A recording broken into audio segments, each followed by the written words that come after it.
Everyone, welcome to my YouTube channel. तो बहुत अच्छे से होंगे। पिछले वीडियो में आपने जो भी पढ़ा था, मतलब क्वेश्चंस जो भी आपके डाउट थे, जो भी क्वेश्चंस थे कराए गए थे, आपने वो देखा था। फिर एग्जाम आपने दिया था 4 मार्च को, आपका साइंस का पेपर था। साइंस के पेपर में हम लोग किसकी बात करेंगे? ओनली केमिस्ट्री की बात करेंगे। तो केमिस्ट्री के क्वेश्चंस बहुत ईजी आए थे, और जो क्वेश्चंस आए थे ना, वो सारे के सारे आपको पढ़ाए गए थे, या स्कूल हो या कोचिंग हो या फिर मैंने सब कुछ जगह पे सब चीजें पढ़ाई गई थी। और जो क्वेश्चंस पूछने का तरीका था वो बहुत सिंपल तरीका था, मतलब उसमें कोई भी टॉपिक ऐसा नहीं था जिससे स्किप किया था। हाँ, लेकिन क्वेश्चंस पूछने के तरीके थोड़े से अलग हो गए थे, मतलब सीधा सा कभी पूछा था, कभी टेढ़ा सा सवाल पूछा था। लेकिन आपसे जो क्वेश्चंस पूछे गए थे वो बहुत सिंपल थे और बहुत इजीली आप लोग कर लिए होंगे।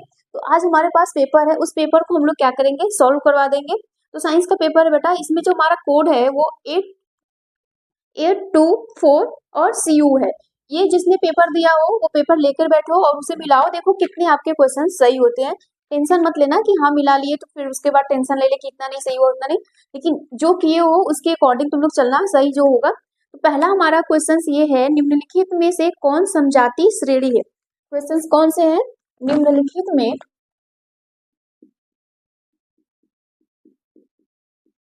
मैं क्वेश्चन लिख दे रही हूँ ताकि किसी के बच्चे के पास पेपर अगर ना भी हो, अगर वो कहीं रख दिया हो, ना भी मिल रहा हो, तो उसके पास क्वेश्चंस प्रॉपर तरीके से हो।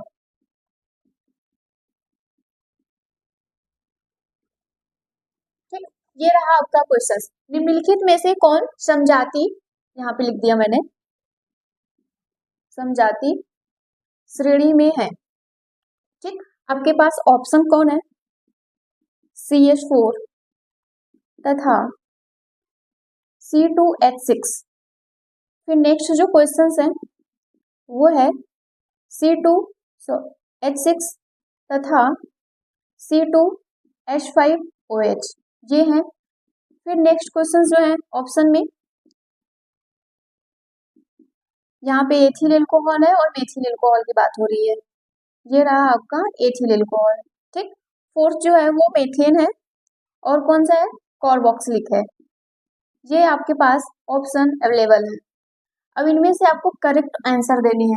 पहली बात तो ये होनी चाहिए कि समजातीय श्रेणी क्या है। समजातीय श्रेणी में आप लोग क्या पढ़े थे कि कार्बनिक यौगिक जो होंगे उनके रासायनिक गुण क्या होंगे बेटा? समान होंगे। उनके रासायनिक गुण क्या होंगे? समान होंगे। और वो किसकी बात कर रहा था? कार्बनिक यौगिक। किसकी बात कर रहा है? कार्बनिक यौगिकों की बात हो रही है।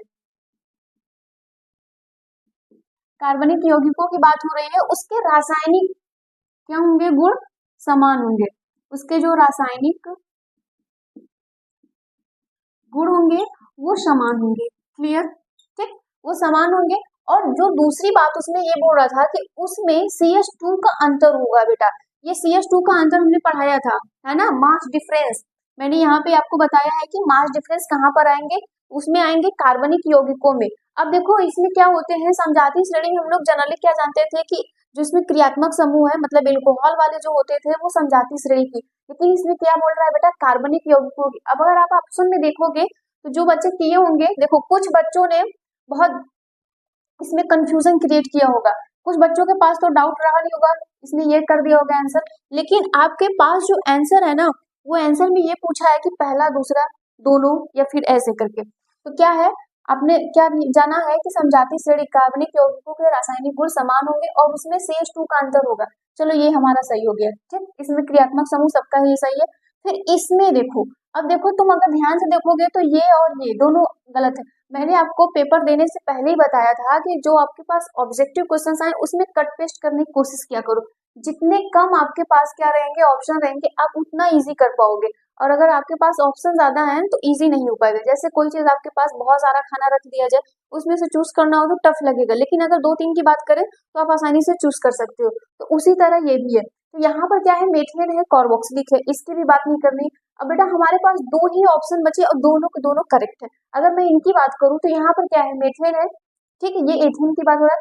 तो अगर मैं अंतर देखूंगी बेटा तो CH2 की अंतर आएगी ना, आएगी। क्यों? क्योंकि इसमें अगर मैं क्या करूँ, यहाँ पर जोड़ दूं तो यहाँ पे क्या हो जाएगा, CH2 हो जाएगा और H6 हो जाएगा ना। तो इसमें यही अंतर आ रहा है। तो आपके पास जो आंसर है कि पहला और तीसरा, उनके उनके सभी जवाब सही है। मतलब जिन बच्चे ने लगाया है कि पहला और तीसरा सही होगा, उन्होंने सही किया है, जिसमें से ऑप्शन है पहला। ठीक, फिर नेक्स्ट जो आपके पास क्वेश्चन है, एथेनॉल में क्रियात्मक समूह।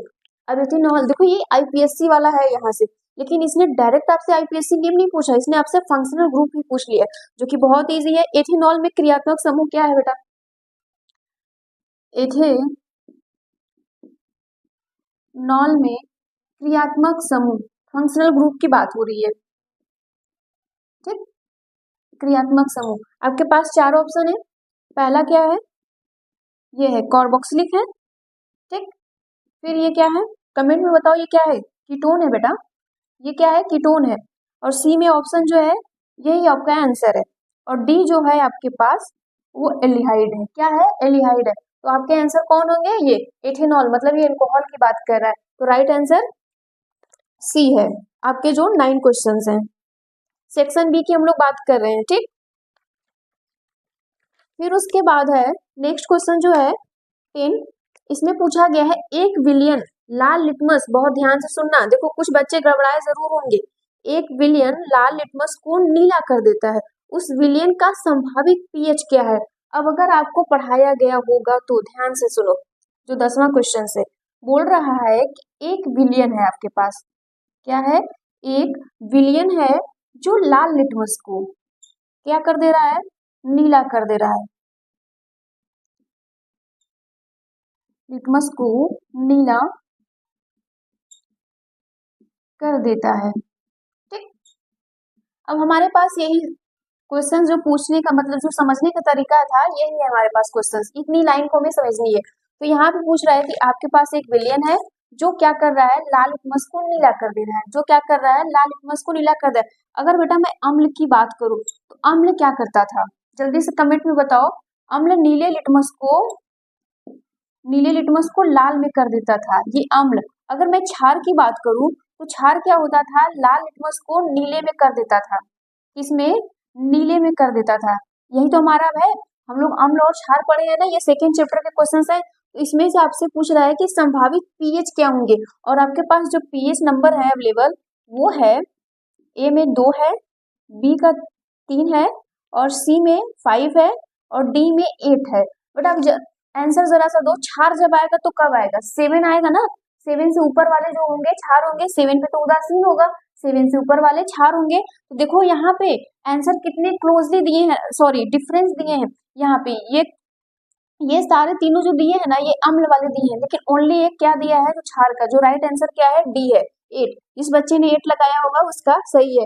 फिर नेक्स्ट जो क्वेश्चन पूछा है यहीं पे कर देते हैं, ठीक। नेक्स्ट जो क्वेश्चन पूछा है 11 नंबर है, वो पूछा है कैल्शियम ऑक्सीक्लोराइड का प्रचलित नाम है, प्रचलित नाम है, इसमें से जल्दी से बताइए। कैल्शियम ऑक्सीक्लोराइड है, आपके पास पेपर होगा तो आपके पास क्वेश्चंस भी होंगे, जल्दी से बताइए। इसमें क्या है? पहला जो ऑप्शन है वो है baking powder, clear, baking powder है।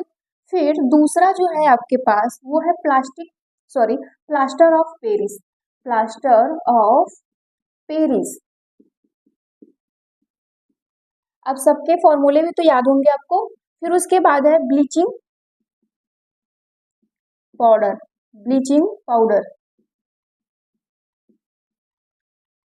फिर धावन सोडा है ना, वॉशिंग पाउडर, धावन सोडा, डी रहा आपके पास। अब देखो इसने क्या पूछा, आपके पास फॉर्मूला दे दिया, उसका प्रचलित नेम, प्रचलित मतलब किस नाम से वो ज्यादातर जाना जाता है, वही प्रचलित नेम है। जैसे होता है ना, कुछ लोग होते हैं कि जिनके कई सारे नाम होते हैं, लेकिन उसका प्रचलित नाम क्या है, जिस नाम से उसको सब लोग जानते हैं, तो वही चीज यहाँ पे पूछा गया। बेकिंग पाउडर का फॉर्मूला क्या था बेटा? खाने वाला सोडे की बात कर रहे हैं ना, तो यहाँ पे क्या है?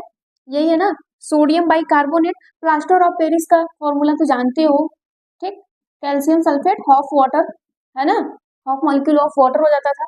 धावन सोडा का भी क्या होता था? सोडियम कार्बोनेट होता था, यही हो गया सोडियम कार्बोनेट। अब ब्लीचिंग पाउडर का यही है आपके पास।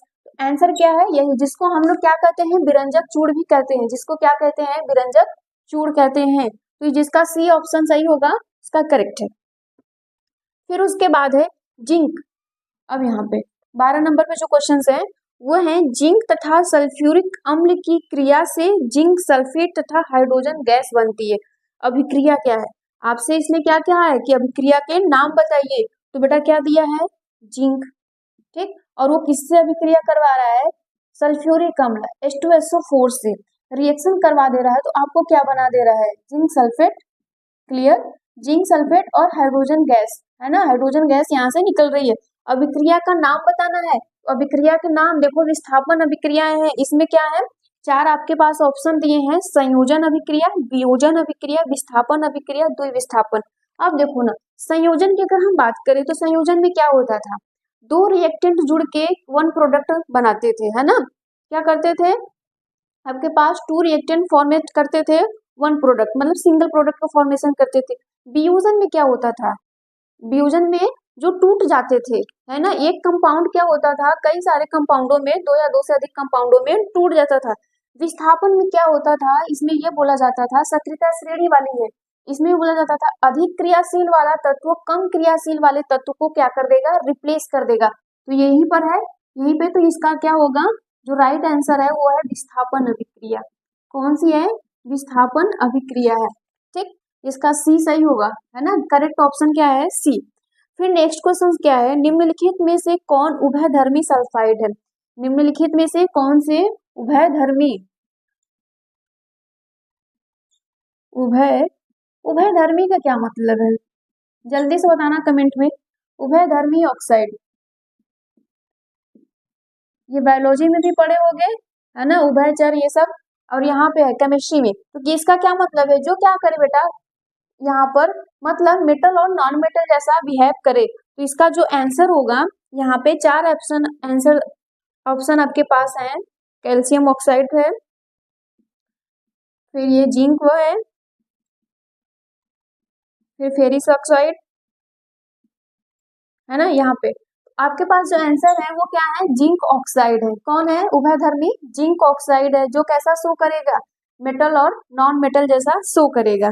ठीक, अब आपके पास नहीं, यही थे आपके पास ऑप्शन, ऑब्जेक्टिव।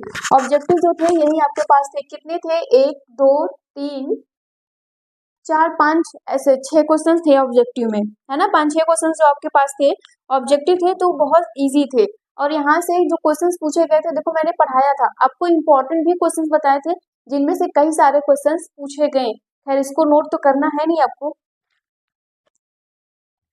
चलो अब हम लोग बात करेंगे जो लॉन्ग क्वेश्चंस पूछे गए हैं। ठीक, लॉन्ग क्वेश्चंस की तरफ आ जाते हैं।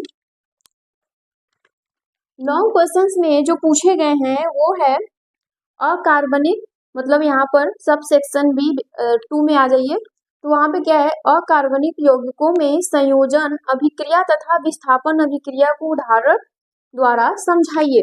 आपके पास क्या है? अकार्बनिक यौगिक है, अकार्बनिक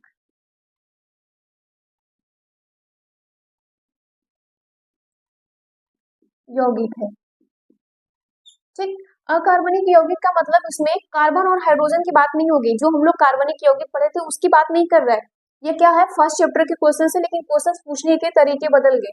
इसमें कह रहा है कि कार्बनिक यौगिकों में बेटा संयोजन अभिक्रिया, संयोजन अभिक्रिया, और कौन से? विस्थापन अभिक्रिया। आपको उदाहरण द्वारा समझाना है। विस्थापन अभिक्रिया, ठीक, विस्थापन अभिक्रिया। अब संयोजन अभिक्रिया, संयोजन अभिक्रिया को योग अभिक्रिया, योगात्मक अभिक्रिया, संकलन अभिक्रिया और संयोजन अभिक्रिया के नाम से भी जाने जाते हैं। और जो कि मैंने बताया था कि ये इंपॉर्टेंट है। देखो इसके नाम कई सारे हैं, तो ये कभी ना कभी नाम चेंज करके ही क्वेश्चंस पूछ ले गए थे। पूछा गया क्या कि अकार्बनिक यौगिकों में संयोजन अभिक्रिया तथा विस्थापन अभिक्रिया को उदाहरण द्वारा समझाइए। डिफिनेशन लिखो, उदाहरण बता दो। तो संयोजन अभिक्रिया में क्या होती थी?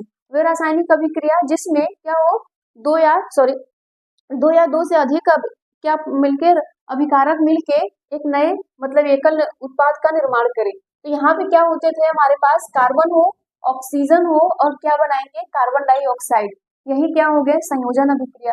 हाइड्रोजन ले लो, ऑक्सीजन ले लो, क्या बना दो? वाटर बना दो। ठीक, ये क्या हो गए? वाटर बना दो। यहाँ पे बैलेंस भी कर लेना। यहाँ पे बैलेंस कर दो, तो ये क्या हो गई, संयोजन अभिक्रिया। तुम देख रहे हो तुम्हारे पास रिएक्टेंट क्या है, एक से ज्यादा है, और फॉर्मेशन क्या हो रही है, सिंगल प्रोडक्ट की। फॉर्मेशन क्या हो रही है, सिंगल प्रोडक्ट की। यही आपसे पूछा है, आपका डिफिनीशन लिखो, एग्जाम्पल दे दो। क्लियर। फिर उसके बाद है विस्थापन अभिक्रिया। विस्थापन अभिक्रिया अभी पढ़ाया था। विस्थापन अभिक्रिया में क्या होता है, वो रासायनिक अभिक्रियाशील जिसमें अधिक क्रियाशील वाला धातु कम क्रियाशील वाले धातु को क्या कर देता है, विस्थापित कर देता है। उस अभिक्रिया को हम लोग क्या कहते हैं, विस्थापन अभिक्रिया। एग्जाम्पल के लिए मैंने बताया ना अभी, जिंक ले लो, किससे अभिक्रिया करवा दो, H2SO4 के साथ रिएक्शन करवा दो, अभी क्या बना लेगा, जिंक सल्फेट बना लेगा, और यहाँ से हाइड्रोजन गैस रिमूव हो जाएगी। क्लियर हो पाया। यही था आपका पूछने का आसान सा तरीका जो 2 नंबर में है। डिफिनीशन लिख दो, उदाहरण दे दो, या तो नहीं आ रहा तो डायरेक्ट उदाहरण दे दो, यहाँ पे क्लियर हो जाएगा। फिर उसके बाद क्या है, इसमें जो दूसरा क्वेश्चन पूछा गया है 5वें में, इथेनॉल के 2 रासायनिक गुणों का रासायनिक समीकरण लिखिए। मतलब इथेनॉल, एल्कोहल की बात हो रही है ना, C2H5OH की बात हो रही है कि रासायनिक गुणों का रासायनिक समीकरण लिखिए। उसके रासायनिक गुणों का रासायनिक समीकरण, मैंने जब आपको इंपॉर्टेंट क्वेश्चंस बताए थे तो उसके पहले मैंने 4 उसमें रासायनिक गुण बताए थे, जिनमें से 2 आपसे पूछा गया था, तो बहुत इजी है। इजी कौन सा था, इसमें आपको बताने हैं एथेनॉल, ठीक, C2H5OH। इसके क्या करने हैं आपको, रासायनिक गुण को बताने हैं ना, रासायनिक समीकरण को लिखना है आपको, ठीक, रासायनिक गुणों के रासायनिक समीकरण को लिखना है।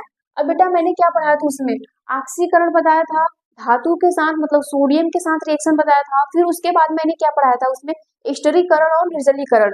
स्टरीकरण और निर्जलीकरण जो बहुत इजी था, उसको हम लोग समझते हैं। अब देखो स्टरीकरण में क्या होता था, स्टरीकरण, ठीक, स्टरीकरण में हम लोग क्या जानते थे, हमारे पास स्टरीकरण में, स्टरीकरण किसे कहते थे ना कि जब एल्कोहल और कोई भी अम्ल, एल्कोहल हो और उसमें कार्बोक्सिलिक अम्ल मिला के आपके पास एक लवण बनता था, वाटर बनता था, उसे हम लोग स्टरीकरण करते थे। उस अभिक्रिया क्या कहते थे, स्टरीकरण। तो आपके पास एल्कोहल दिया है ना, दारू की बात हो रही है, तो यहाँ पर स्टरीकरण में क्या लिखोगे, C2H5OH और किसके साथ क्रॉस रिएक्शन, कार्बोक्सिलिक अम्ल के साथ CH3COOH के साथ रिएक्शन करवा दो, तो ये क्या बनाएगा, एस्टर बनाएगा। क्या बनाएगा, एस्टर बनाएगा। बेटा आपका काम क्या है, पहले वाटर यहाँ से हटा दो, यहाँ का हाइड्रोजन, यहाँ का OH, वाटर निकाल दो, बाकी सबको क्या कर दो, आपस में जोड़ दो, तो यहाँ पर हो जाएगा CH3COO, ठीक। फिर यहाँ पे C2H5, देन क्या कर दो, वाटर को यहाँ से निकाल दो। क्लियर हो गया, ये तुम्हारा एस्टर है, ये क्या है, एस्टर है ना, यही बनेगा। ये तुमको रासायनिक समीकरण पूछा है। फिर उसके बाद है निर्जलीकरण, निर्जलीकरण। अब निर्जलीकरण का क्या मतलब होता है, मतलब ये बोला जा रहा है कि तुम एल्कोहल लो, उसमें से पानी निकाल दो, एल्कोहल लो तुम पानी निकाल दो। जब ये प्रक्रिया करोगे ना, तो इसमें सिंगल बॉन्ड वाली फॉर्मेशन नहीं होगी, डबल बॉन्ड वाली फॉर्मेशन होगी, मतलब एल्कीन की बात होगी, एल्कीन की नहीं। तो यहाँ पर क्या करना है, ये दारू लेना है, एल्कोहल को ले लो, C2H5OH को ले लो, फिर इसको क्या कर दो, गर्म कर दो, और यहाँ से निकाल दो वाटर। क्या कर दो, वाटर तुम निकाल दो। जब वाटर निकाल दोगे तो तुम्हारे पास क्या बचेंगे, देखो यहाँ का OH, इसमें का एक हाइड्रोजन निकाल दोगे तो तुम्हारे पास C2H4 बचेगा ना, C2H4। तो यहाँ पर ऐसे यही फॉर्मेशन हो गया, इसी को हम लोग क्या कहेंगे, एल्कीन, ठीक, यही एल्कीन बन रहा है तुम्हारा। ये क्या है, इथेनॉल का रासायनिक गुण, 2 नंबर में पूछा गया है, जो कि बहुत इजी है। फिर उसके बाद क्या है, जो छठवां क्वेश्चन है बेटा, वो 6 नंबर वाला, वो है अम्ल तथा क्षार की परिभाषा तथा रासायनिक समीकरण द्वारा उदासीनीकरण को समझाइए। 2 नंबर में है, कितने इजी है, मतलब आपसे ये पूछ रहा है 1 नंबर में आपको क्या करना है, अम्ल और क्षार बता देनी है, और जो से 1 नंबर और आपके पास बचता है उसमें उदासीनीकरण अभिक्रिया, 2 नंबर आपसे पूछ ले। अम्ल तथा क्षार की परिभाषा क्या थी, आर्हेनियस के थ्रू मैंने बताया था ना, जब किसी भी यौगिक को क्या करते हैं, जब किसी भी यौगिक को, किसी भी कंपाउंड को हम लोग क्या करते हैं, जल में जब उसको घोलते हैं तो क्या देता है, अगर H प्लस आयन की सांद्रता ज्यादा होगी तो वो अम्ल कहलाएगा, और OH यही है, ठीक। ये 5वां था, है ना, यहाँ पर तो इसमें क्या बोल रहा है कि ये भी 5वां ही था, इसमें पहला और ये दूसरा था। अम्ल की बात कर रहे हैं तो अम्ल में क्या होता था, जब हम उसको जल में घोलते थे H प्लस आयन की सांद्रता अगर बेटा क्या है, ऐसे ज्यादा है, ठीक, ऐसे ज्यादा है तो वो क्या कहलाता था, अम्ल कहलाता था। और जब हम क्षार की बात करते थे तो जब जल में उसको घोलते थे तो OH माइनस की, है ना, OH माइनस की सांद्रता अगर उसमें ज्यादा होगी तो वो क्या कहलाएगा, क्षार कहलाएगा। और फिर पूछा गया है रासायनिक समीकरण द्वारा उदासीनीकरण अभिक्रिया को समझाइए। उदासीनीकरण अभिक्रिया क्या होती थी, है ना, अम्ल और क्षार मिलकर क्या बनाते थे, लवण और जल, उसी को हम लोग क्या करते थे, उदासीनीकरण, उस अभिक्रिया को क्या करते थे, उदासीनीकरण। तो चलो यहाँ बनाते हैं, HCl ले लो और क्या ले लो, सोडियम हाइड्रोक्साइड, क्या ले सकते हो, सोडियम हाइड्रोक्साइड ले लो, तो सॉल्ट बन जाएगा NaCl और वाटर यहाँ से रिलीज हो जाएगा। यही आपसे पूछा गया है, 2 नंबर के सवाल थे जो कि बहुत इजी थे। फिर इसी में दूसरा क्वेश्चन जो पूछा गया बेटा वो है pH पैमाना को अवधारणा, pH पैमाना की अवधारणा को समझाइए, 2 नंबर के हैं। pH पैमाना क्या होता था, pH पैमाना क्या होता था, pH पैमाने में हमने क्या बताया था आपको, pH पैमाने की शुरुआत किसने की थी, सारेंसन ने, है ना, रासायनिक थे, रासायनिक वैज्ञानिक थे जिन्होंने, सारेंसन ने pH पैमाने को बताया था। pH पैमाना क्या होता था, वो किसी भी विलयन में H प्लस की सांद्रता को बताता था। उसके ऊपर जैसे जैसे सांद्रता होगी, जैसा उसका नेचर होगा, वो उसी तरफ से pH उसका शो करेगा। यही था आपकी pH अवधारणा। pH स्केल भी मैंने बताया था ना, जो pH, तो यह क्या होता था, 0 से किस पे जाता था, 14 से शुरुआत होती थी, बीच में क्या होता था 7, इधर से इधर जाते थे तो क्षार होता था, बहुत ज्यादा क्षार, इधर से इधर आते थे मतलब 7 से कम तो अम्ल होता था। pH की बात कर रहे हैं। फिर नेक्स्ट जो क्वेश्चंस पूछे गए हैं, 7वां आपसे क्वेश्चंस पूछा गया है लॉन्ग में। पहला है हाइड्रोजनीकरण को उदाहरण द्वारा समझाइए तथा एक उपयोग लिखिए। 2 नंबर में बेटा हाइड्रोजनीकरण को समझाना है। हाइड्रोजनीकरण क्या थी, हाइड्रोजनीकरण क्या है, एक रासायनिक अभिक्रिया है जिसमें असंतृप्त यौगिकों में हम लोग क्या करते हैं, हाइड्रोजन परमाणु जोड़ देते हैं। इसमें बोला जा रहा है कि हाइड्रोजनीकरण,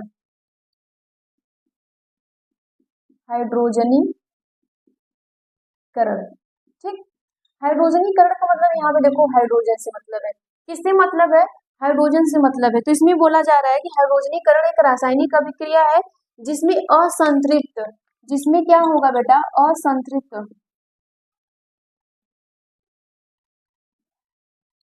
जिसमें असंतृप्त यौगिकों में हाइड्रोजन को हम लोग क्या करते हैं, जोड़ते हैं। असंतृप्त यौगिक होगा उसमें आपको क्या करना है, हाइड्रोजन जोड़ना है। उसी प्रक्रिया को हम लोग क्या कहेंगे, हाइड्रोजनीकरण कहते हैं। क्या कहते हैं, हाइड्रोजनीकरण कहते हैं। इसका जो बेस्ट एग्जांपल है ना आपके एनसीईआरटी में है क्या, वेजिटेबल ऑयल। वेजिटेबल ऑयल को हम लोग क्या बना देते थे, वेजिटेबल घी में बनाते थे। और दूसरा एग्जाम्पल जो आप ले लो उसमें क्या ले लो, अनसैचुरेटेड हाइड्रोकार्बन लेने हैं। तो अनसैचुरेटेड का मतलब क्या होता है बेटा, असंतृप्त का मतलब उसमें सिंगल बॉन्डिंग नहीं होगी, डबल बॉन्डिंग होगी। इसमें आपको क्या करने हैं, हाइड्रोजन जोड़ देने हैं। हाइड्रोजन जैसे जोड़ोगे ये सिंगल बन जाएगा। एक हाइड्रोजन इसको दे दो, एक हाइड्रोजन इसको दे दो, यहाँ की बॉन्डिंग खत्म हो जाएगी ना, यहाँ पे ऐसे हो जाएगा, ठीक। अब देखो कार्बन की चारों संयोजकता कंप्लीट है, क्लियर। फिर उसके बाद क्या है, आप क्या ले लो, वेजिटेबल ऑयल ले लो। वेजिटेबल ऑयल के लिए क्या होता था, उसमें भी अनसैचुरेटेड हाइड्रोकार्बन होते थे ऐसे, यही थे जो आपके पास वनस्पति तेल, है ना, वेजिटेबल ऑयल, ठीक, वेजिटेबल ऑयल है।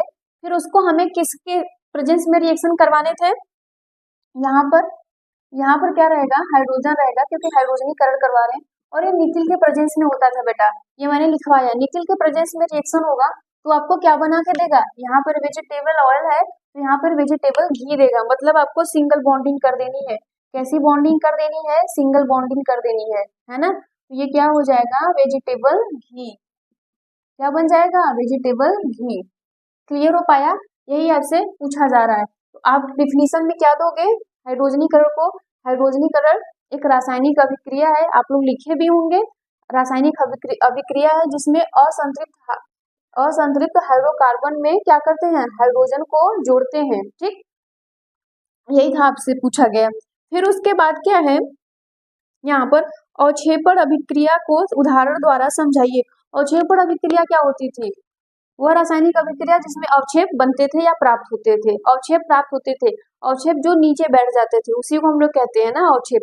जैसे चाय बनाते हो, छानते हो तो जो उसमें मटेरियल डालते हो तो छानने के बाद निकलता है ना, तो वही क्या है हमारा अवक्षेप है। ठीक, फिर इसमें क्या थे, इसके आपको उदाहरण भी देने हैं ना अवक्षेप के। तो अवक्षेप के उदाहरण बहुत इजी थे। डबल डिस्प्लेसमेंट रिएक्शन में जितने बनते थे सब अवक्षेप उसमें आते थे, पीपीटी उसमें बनता था, ये मैंने पढ़ाया था। इसमें क्या होते हैं इसमें क्या होता है, सिल्वर नाइट्रेट ले लो और उसका किससे रिएक्शन करवा दो, NaCl से, कॉमन सॉल्ट से, तो यहाँ पर बन जाएगा AgCl, बन जाता है AgCl, और यहाँ पर क्या हो जाता था, सोडियम नाइट्रेट, क्या हो जाएगा बेटा, सोडियम नाइट्रेट यहाँ पर बन जाएगा, और यही आपका क्या है, पीपीटी है। क्या है यही, पीपीटी, मतलब प्रेसिपिटेट है अवक्षेप। फिर दूसरा क्या था हम लोग लेते थे, बेरियम क्लोराइड ले लो और उसका किसके साथ रिएक्शन करवा दो, सोडियम सल्फेट के साथ। सोडियम सल्फेट के साथ जैसे तुम रिएक्शन करवाओगे तो यहाँ पर क्या बना के देगा आपको, बेरियम सल्फेट, जो कि बेरियम सल्फेट क्या है, पीपीटी है, मतलब अवक्षेप है। और फिर यहाँ से क्या बना लेगा, कॉमन सॉल्ट बना लेगा। फिर क्या बना लेगा आपका, कॉमन सॉल्ट बना लेगा। अब ध्यान से देखोगे तो यही रिएक्शन तुम्हारा क्या है, डिस्प्लेसमेंट। जब मैंने क्लास लिया था तो आपको पढ़ाया था बेटा कि डबल डिस्प्लेसमेंट रिएक्शन में ही आपका अवक्षेप बनेगा और कहीं पर भी नहीं बनेगा। क्लियर। फिर नेक्स्ट जो क्वेश्चंस पूछे गए हैं, साबुन के निर्मलीकरण की प्रक्रिया को लिखिए, मतलब साबुनीकरण पूछा गया है, ये बताया था। साबुनीकरण क्या था, साबुन बनाने की प्रक्रिया को ही हम लोग साबुनीकरण कहते थे। क्लियर, 2 नंबर में ये सब पूछे गए। फिर अथवा करके जो आपसे क्वेश्चंस पूछा गया है वो पूछा गया है संतृप्त असंतृप्त हाइड्रोकार्बन पे टिप्पणी कीजिए, 2 नंबर के हैं। संतृप्त हाइड्रोकार्बन के क्या बोला जा रहा है, ऐसे कार्बनिक यौगिक जिनमें क्या हो, कार्बन की चारों संयोजकताएं एकल बंध हो, जिनमें चारों संयोजकताएं क्या होगी, कार्बन की एकल बंध होगी, मतलब सिंगल बॉन्डिंग पाया जाएगा, उसे ही हम लोग क्या कहते थे, संतृप्त हाइड्रोकार्बन कहते थे। क्या कहते थे, संतृप्त हाइड्रोकार्बन। इसका एग्जाम्पल क्या होता था, पैराफिन, और पैराफिन को हम लोग क्या कहते थे बेटा, एल्कीन कहते थे।